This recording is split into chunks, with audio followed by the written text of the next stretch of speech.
승부라는 영화를 볼까 말까 고민하시는 분들을 위한 아주 간단한 승부의 관람 포인트 정리해봅시다. 바로 시작합니다. 반갑습니다. 이승국입니다. 지난주에 이제 승부라는 영화가 개봉을 했죠. 돌이 없지. 이것이 승부니까.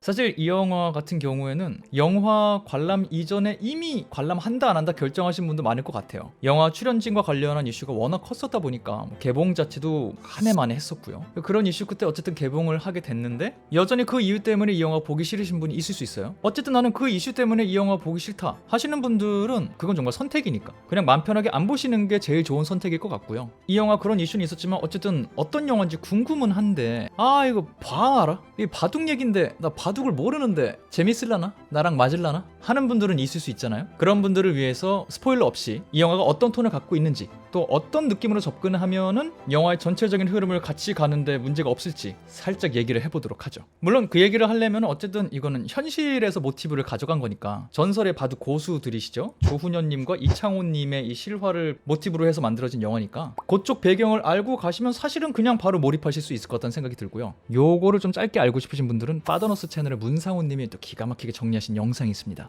그거 사실 보고 가시면은 요 흐름 맥락은 한 번에 파악되실 것 같고요. 그래도 나는 바둑을 잘 모르기 때문에 걱정된다 하시는 분들 맞아요. 저도 본 결과 바둑을 알면 조금 더 몰입해서 더 재밌게 볼 수 있는 포인트는 있을 거예요. 물론 바둑을 전혀 모르시는 분들을 위해서 영화에 바둑 용어가 등장할 때마다 자막으로 막 이렇게 처리가 좀 돼요. 굉장히 상세하게 이 바둑 세계관을 설명해 주려는 장치들이 등장합니다. 근데 그것들이 뭐 우리가 일시정지하면서 볼 수 있는 게 아니니까 자막이 떠 있는 동안 내가 이걸 이해하지 못했다면 지나가게 돼 있어요. 자막들은. 그럼 이제 나는 세계관 바둑을 잘 모르는 상태로 영화를 보게 될 수밖에 없단 말이죠. 그래서 어떤 분들은 그랬기 때문에 좀 재미가 없었다, 바둑을 알아야만 하는 영화였다라고 말하는 경우도 있고, 어떤 반대는 난 바둑 잘 모르는데 그래도 볼만했다 하는 경우가 있거든요. 저는 이 후자였어요. 왜냐? 저는 이거를 제가 아는 거에 조금 대입해서 봤거든요. 스포츠에.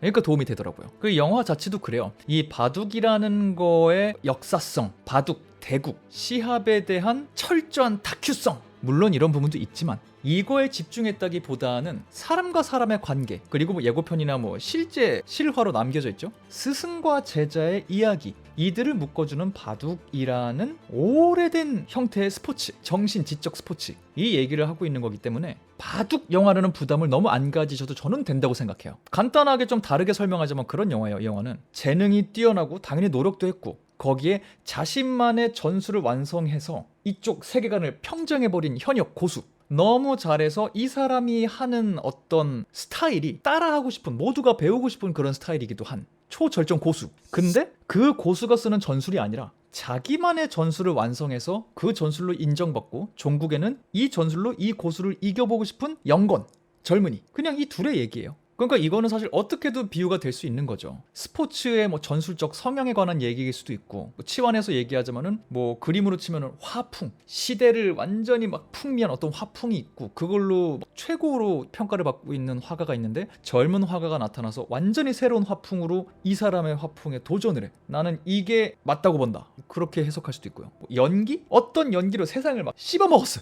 연기상 다 탔어. 근데 그 사람이 하는 거랑 완전 다른 연기가 등장했어. 서로 안 맞겠죠? 뭐 이렇게 접근을 해도 되고요. 뭐 프로그램, 코딩 이쪽으로 가면은 몰라요. 전 문과예요. 그쪽으로 하면 어떻게 설명할 수 있을지 댓글에 좀 부탁합니다. 아무튼 이렇게 꼭 바둑으로 우리가 생각을 안 한다 하더라도 어떤 영역이든 간에 시대를 풍미한 어떤 천재적인 이론들, 실무 지식들, 그리고 그 지식을 뒤흔드는 새로운 무언가, 이게 나타나는 거는 역사에 항상 있어 왔단 말이죠. 그래서 우리가 어떤 삶을 살았던 간에 공감할 수 있는 포인트가 영화에 있어요. 근데 여기에서 그냥 한 발만 더 가면 되는 것보다 바둑은, 바둑이라고 하는 행위는 승패가 있다. 아까 말한 연기, 그림, 프로그램, 코딩, 물론 연기상이라는 것도 있고 뭐 그림에도 상을 주기도 하고 뭐 코딩 대회도 있지만 기본적으로는 그 세상에는 승패가 있다기보다는 뭐가 더 좋다, 나쁘다, 더 효율적이다, 비효율적이다, 이렇게 나눠지는 정도잖아요. 어느 게 더 효과적이다. 근데 바둑 혹은 e스포츠 쪽은 내가 어떻게 하냐에 따라서 이기고 짐이 명확한 세상이에요. 그러니까 뭐가 옳다 아니다가 조금 더 명확하게 판단 내려지는 경우도 있기도 하죠. 여기서 잠깐 스포츠 얘기를 좀 풀어보자면 어떤 스포츠든 비슷해요. 그래도 조금 더 구체적으로 말하기 위해서 저는 축구라는 스포츠를 좀 갖고 와볼게요. 축구라는 스포츠가 전술이 당연히 있죠. 11명 대 11명으로 시합을 해야 되니까 우리 팀이 어떻게 움직일지 약속을 하고 어떤 거를 지향점으로 갖고 갈지 머릿속에 있어야 우리 축구를 할 수 있단 말이에요. 우리 축구 대 쟤네 축구 누가 더 우월한가 이걸 가리게 되는 건데 굉장히 공격적으로 골을 넣는 게 좋은 거야. 4골 먹어도 5골 넣으면 이기는 거야. 이런 축구가 있어요. 굉장히 공격 지향적인 축구죠. 이런 공격 성향을 꺾는 감독님이 있어요.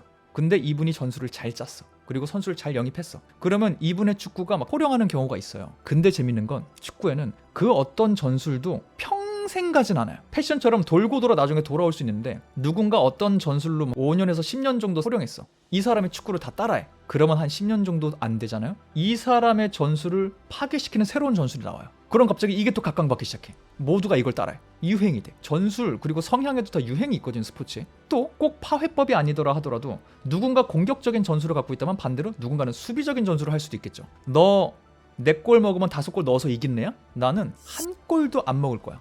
우리 골 못 넣을 수도 있어. 근데 나는 수비해서 안정적으로 게임을 하고 싶어. 한 골 못 넣더라도 우리가 한 골도 안 먹으면 지지는 않아. 난 지지 않는 시합을 할 거야. 지지 않는 시합을 하다가 어떻게든 한 골만 넣으면 우리가 이기는 거잖아. 이런 접근을 하는 경우도 있어요. 이건 정말 뭐가 맞다 틀리다가 아니에요. 감독의 전술적 성향에 달려있는 거죠. 저는 몰랐어요. 조훈현이라는 전설적인 바둑 기사님과 이창호라는 전설적인 바둑 기사님 두 분의 스타일이 달랐대요. 실제로 있었던 일이니까 말씀드리는 거예요. 둘의 바둑 스타일이 완전히 다르대요. 근데 조훈현님이 이제 현역 챔피언, 이미 세상을 평정한 사람, 압도적 고수. 이창호님이 새로 올라오는 영건. 그래서 신구 세계 격돌 정도가 아니라 신구 스타일의 대격돌. 요 서사가 굉장히 영화를 이끌고 가는 포인트 중에 하나입니다. 그래서 요런 얘기 좀 나랑 또 맞겠네 하시면 굉장히 재밌게 보실 수 있을 거고요. 여기에 플러스 이것도 역시 익히 알려진 거지만 이 전술 대결 서사를 더 특별하게 만들어주는 건 조훈현님과 이창호님이 사제지간이었다는 것. 현역 고수가 천재예요.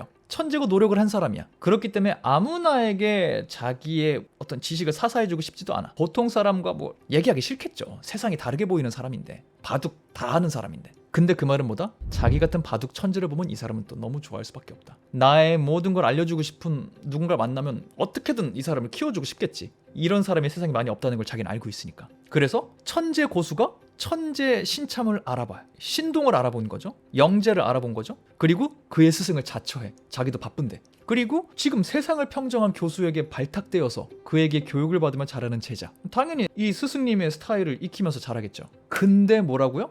둘은 스타일이 달랐다고. 그리고 성격도 달랐대요. 그러니까 이 영재에게는 스승님의 성격, 스승님의 삶, 스승님의 바둑 스타일이 정답은 아니었던 거야. 도움은 되겠죠. 많은 걸 배울 수 있지. 근데 그를 위한 정답은 아니었던 거야. 그에겐 그만의 스타일이 필요했어. 그러니 사제지간의 격돌이 벌어질 수밖에 없죠. 자연스럽게. 근데 더 흥미로운 포인트가 하나 더 있는 것보다 둘이 같은 집에 살고 있었다면? 그냥 스승 제자가 아니라 약간의 가족 같은 형태로 예전에 도제식 교육 이런 거 하는 것처럼 이 제자가 어릴 때부터 이 스승님 집에서 살고 있었다면? 스승은 제자가 자기를 뛰어넘기 바라는 마음, 자기의 모든 걸 이어가길 바라는 마음으로 들였겠지만 어느 순간 진짜 얘가 자기를 뛰어넘을 것 같이 성장하기 시작하고 어느 순간 얘랑 바둑 기사로서 1대1로 정면 대결을 해야 되는데 그 대결의 날 같은 집에서 같은 밥 먹고 출발해서 대결을 하고 대결 끝나면 다시 집에 와서 같이 밥 먹고 자야 된다면? 야, 이거 얼마나 불편할까? 스승이 이겨도 제자가 이겨도 굉장히 불편한 관계가 이어질 수밖에 없지 않을까? 왜냐면 사제지간이 아니라 라이벌이 될 수밖에 없는데 근데 그 라이벌이 나와 가족 같은 관계면 나랑 같은 집에 살고 있으면 맨날 그렇다면 이 둘은 어떤 관계일까? 둘은 서로 애초에 생각했던 것만큼 이상적인 관계를 유지할 수 있을까? 이 관계는 이들을 성장시킬까 파괴시킬까? 요런 겹겹의 포인트들이 있더라고요. 그래서 요런 포인트들이 조금 내가 관심 가져볼 법한 주제다, 테마다 하시는 분들은 요런 부분을 승부라는 영화에서 좀 재밌게 보시지 않을까라는 생각이 들어요. 물론 영화에 뭐 아쉬운 포인트들이 있기도 합니다. 전 개인적으로 좀 어떤 포인트는 아쉬운 것도 있었어요. 작품에 걸쳐서 여러 대국이라고 하죠. 바둑 시합들이 나오는데 어떤 대국은 근데 이건 취향일 거예요. 제가 어떻게 좀 바랬던 느낌과는 다르게 진행되는 연출들이 있었어요. 근데 이건 진짜 그냥 취향이기 때문에 제가 조금 이랬으면 어땠을까 뭐 이렇게 상상을 해봤던 거고 뭔가 아쉽다라는 포인트가 없는 건 아니지만 그래도 굉장히 흥미로운 테마가 이 안에 있다. 그리고 그런 테마를 탐구하기에는 실제로 있었던 인물들의 실화 모티브가 있기 때문에 그 모티브를 사용한 이 영화 승부 괜찮았다. 알맞다. 이 승부라는 영화는 바둑 영화고 바둑에 대한 얘기를 하고 있지만 거기에 무한정 깊이 빠져들어가는 영화는 아니다. 오히려 굉장히 사람 얘기를 하고 있다. 사람과 사람의 관계, 변화, 성장 뭐 이런 테마를 오히려 다루고 있다 라는 생각을 해보았습니다. 승부는 그 정도 얘기 나누면은 될 것 같아요. 제 생각에는. 부디 이 영상이 승부를 볼까 말까 고민하시는 분들에게 도움이 되는 영상이길 바라면서 저는 다음번 다른 영상으로 돌아오도록 하겠습니다. 지금까지 전 천재의 승부의 이승국이었습니다. 감사합니다. 바이바이.